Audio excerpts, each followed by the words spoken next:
Hello, my darlings. Madam Raven here with Collected Tale number 9, Sins and Tricks. 1 for sorrow, 2 for mirth, 3 for a funeral, 4 for a birth, 5 for silver, 6 for gold, 7 for hidden secrets, 8 for the tales to be told, 9 for a journey, 10 for the warrior bold. The girl looked as if her life had just crashed to the ground. It had, I learned. Mother murdered by stepfather. Grandmother was best described as a bitch. And then her father was a real-life sin-eater. That there had been sin-eaters in this community for generations was not that surprising to me. I just wanted to hug the child tight and tell her it would be okay. Never mind, I wasn't sure that it was. We had a puzzle, but no picture to guide us, and no certainty which pieces belonged to our puzzle. The fox did. The girl proved that. But how did it fit? Broken Hill and the Lost Field were the chessboard, so to speak. The children were murdered in one but haunted the other. The hound, where did it fit in? Did it even fit in? What about the parents? Generations of them had slaughtered their children. How had they learned of the field? What sort of people would permit it to continue? What would they do if they knew someone was trying to end it? Murdered child. Yes, that's exactly what I was. Wronged man? Something in that title warned us that there was yet another secret waiting for us to trip over, or waiting to ambush us. The girl was looking at us with wild eyes, her breathing rapid. Granny patted the girl's shoulder. "You see the sins now, don't you, girl?" The girl half shook and then nodded her head, still wild and wide-eyed. "Well, get better. You'll learn to draw the curtain closed again. Best you 3 sit down and talk. Child, you have to hurt him, I fear. Best to be over and done with." The girl shook her head and started crying. Fat tears rolled down her cheeks. The baby, your firstborn, but it was twisted. She couldn't offer him as you were alive. She did, only he couldn't be claimed, and Granny wrapped an arm about her. "Speak the sin to bring it to light. Speak it to reveal it. Then it will stop tearing at you." I'd never had children, at least not yet. The deputy shook his head. "We had a girl first." The girl shook her head. Boy she birthed in a field. Gave it to the... But shouldn't have. Has to be both. Why, your father had to wait till his wife died. Can't take the boy, not till you make the deal." The deputy fell into the chair, looking like not a drop of blood remained in him. "My wife loves her children. She's a good woman. She wouldn't. She wanted. She thought she needed. They give, and the thing in the field rewards. Been that way so long. Take me there." The girl had stopped crying. Her eyes were huge and golden. "I need to go there. In daylight. I need to see. I have to find. To prove."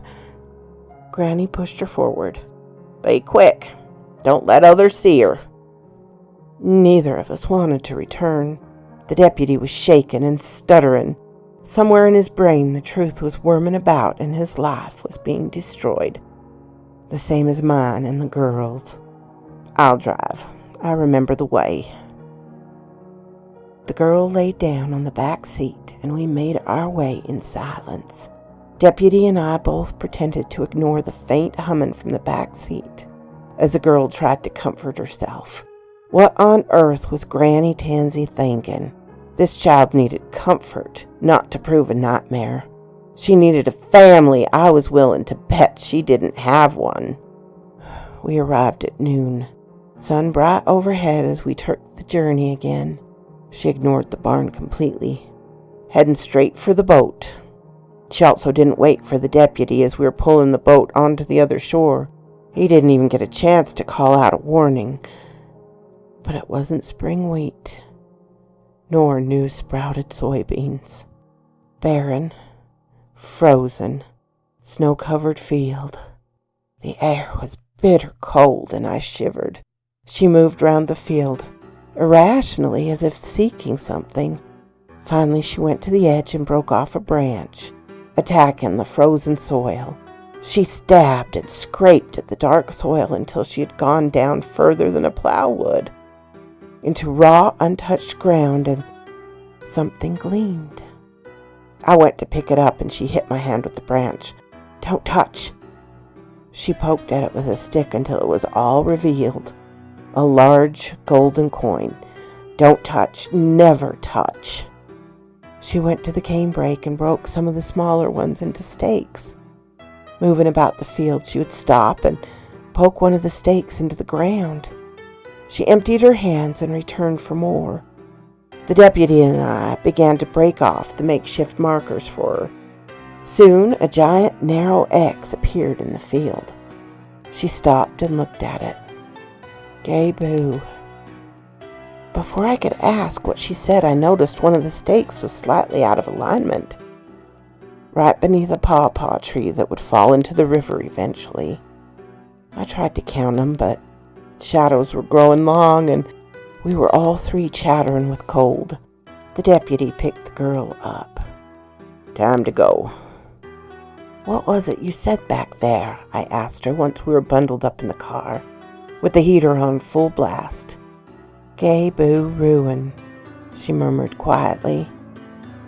Then I wasn't sure if exhaustion or something more worrying that had her closing eyes and relaxing into sleep. We went straight back to Granny Tansy's, who declared the girl needed bed and some hot water bottles. Then was forcing us to drink hot herb tea laced with moonshine. It helped push away some of the cold that was crawling through our veins. I tried looking up what she'd said on my phone. Nothing that made sense. So then I took a leap of faith and looked up X-shaped rune. First on the list gave me this information. Gebo, Gebo. For every gift, a curse. Literally, gift. Esoteric. Fair exchange. Sacrifice. I must have turned green because Granny Tansy handed me a sprig of mint and a bucket. "Just mop the floor.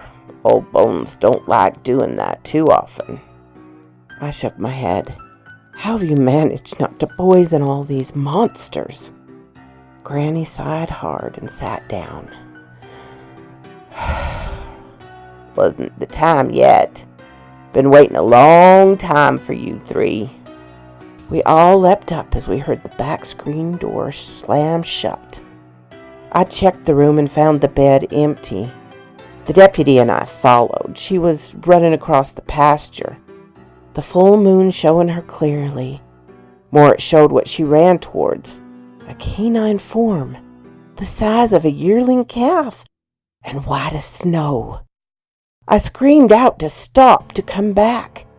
The deputy didn't know what the beast was, but even he knew it was something that did not belong to nature. He was cursing the lack of his sidearm, not that he could use it with her between him and whatever that thing was. He was in good shape, but wasn't a track star. We knew the child would reach the beast before he could reach her.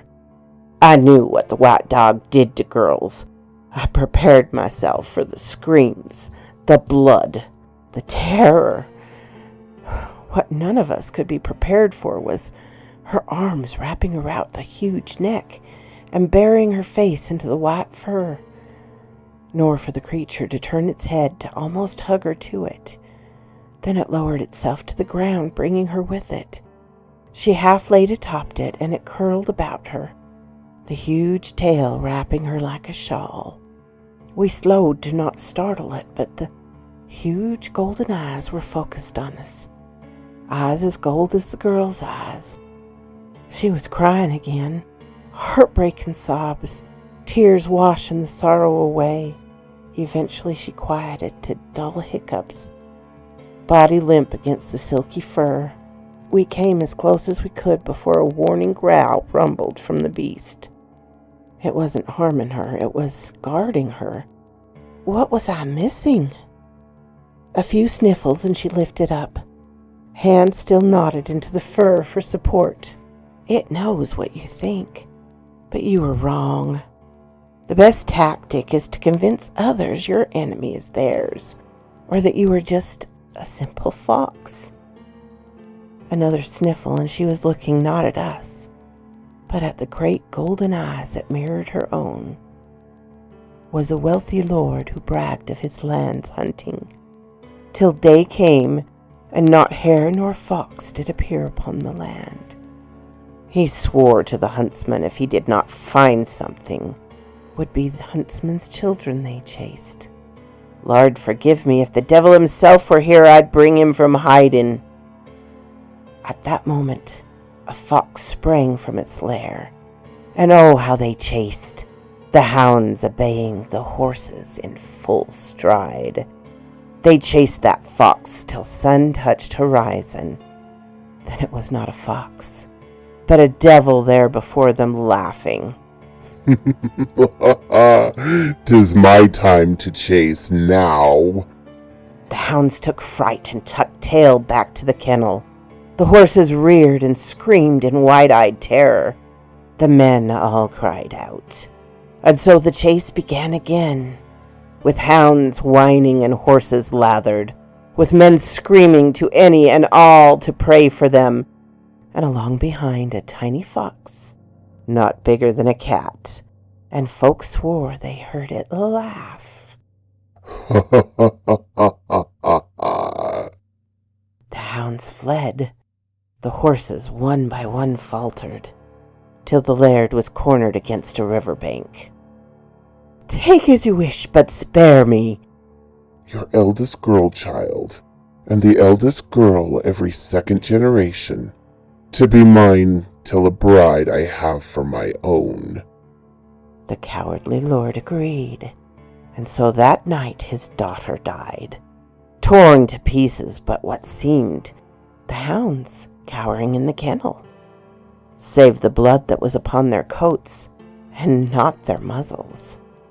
A bride she was not.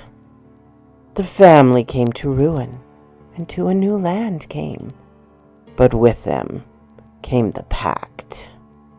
Those what came with the fallen family learned of the creature and made their own pacts. Innocent blood for luck and protection. And each pure soul became a golden coin for the creature's hoard. It has begun to realize the laird's bloodline would never be suitable for its bride, and so a new bargain was made. A sin-eater was purged of sins by his son. 7 times would grow the sin within, then 7 daughters to the 7th son. First new joy, second new sorrow, third was born to death, fourth to be a mother, fifth was silver pure, sixth was golden prize, seventh would see the secrets. He wants only his bride. The rest of us he means to kill. But I'm starting life anew, becoming 8th with a tale to be told. You have to journey far to find the truth. And he has finally become bold enough to fight. "So how do we find the demon's lair?" the deputy asked. I sat down on the cold ground, under half a hill. So quoth this raven. Oh, my darlings, I love, love, love this story. And Gelfwin's done such a marvelous job of it. I will put a link below to a song by Heather Dale that echoes the same legends. I just love how Gelfwin melds and weaves all these legends together. And it's such a rich tapestry. So please visit her pages. Give her some love there. On Reddit, too. And if you like my videos, my darling, please like so I know you're been here. Subscribe so you don't miss any. Follow me on Twitter to know when they come out. Usually Tuesdays, Thursdays, and Saturdays. And if you comment, I will be sure to comment back. Bye-bye, my darlings.